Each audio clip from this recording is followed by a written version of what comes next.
Hey everyone, welcome back to The Oily Life. My name is Tanya, and on this channel I like to share information on essential oils, natural DIYs, soap making, clean living. So if those are things you're interested in, I hope you'll stick around and become part of my oily community here on YouTube. I also share a lot more of this type of content over on my Instagram. It's essentially.tanya. So if you're interested in these kind of topics and videos, I hope you'll come follow me over there as well. So today I'm going to be sharing how I make a whipped shea butter overnight mask. This mask is really great for your skin. It's essentially a really deep moisturizing treatment, and it has all natural ingredients. It's affordable to make, and it doesn't take much time. So I think those are all wins in my book. And I wanted to be able to share that with you today as well. So I have 5.5 ounces of raw unrefined shea butter that I'm going to go ahead and just put in my mixing bowl here. Now, as long as your shea butter is nice and soft, there's no need to heat it up first. The mixer will do all the work for you, so you can just dump it right in, easy peasy. Then I'm going to add in 1.25 ounces of Evening Primrose Oil. Now this oil has a lot of great skin qualities. It helps with the elasticity and firmness of your skin. It helps with moisturizing as well, and it has a lot of antioxidants in it. So another great thing for your skin along with the shea butter. So just getting that poured in. And then to kind of help with the texture of the mask, I'm going to put in 1.5 tablespoons of arrowroot powder. That just keeps it from feeling greasy on your face. All right, and now that we have all of that in, we're going to go ahead and start whipping these ingredients together.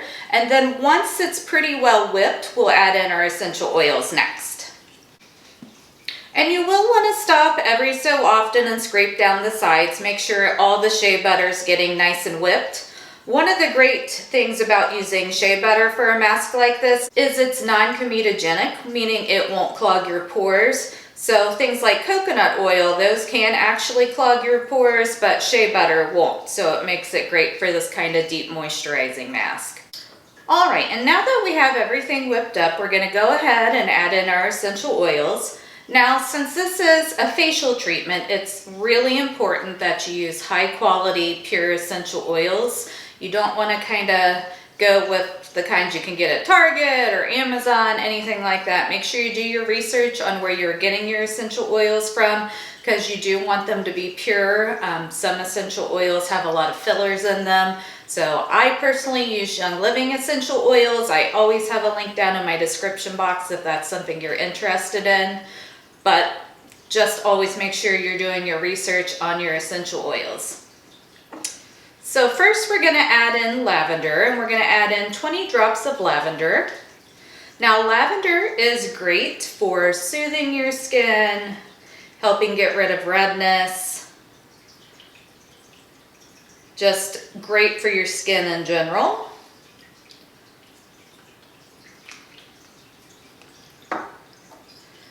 Next we're going to add in Mastrante, and if that may be one you're not familiar with, but Mastrante is really good for youthful looking skin. It kind of helps brighten things up. And we're doing 20 drops of it. And the last oil we're going to put in is Elemi. Now Elemi is also one you may not have heard of, but it's in the same family as frankincense and myrrh, and it has a lot of those same great properties, but it's a more affordable oil than those two are. It's great for, anything as far as getting rid of redness or uneven appearance of your skin. It helps with fine lines and wrinkles, anything like that. And we're doing 20 drops of it as well. Fine lines and wrinkles, anything like that.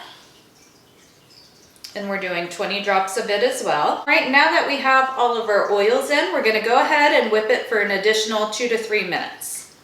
All right, so the essential oils are nice and incorporated into the shea butter. So now I'm just going to take a couple of these bale jars, They're nice and have an airtight seal, which is what you want. And I'm gonna get our overnight mask into my jars. Now, I've just made this mask for personal use, but if you were gonna sell it, you'd wanna put a preservative in it.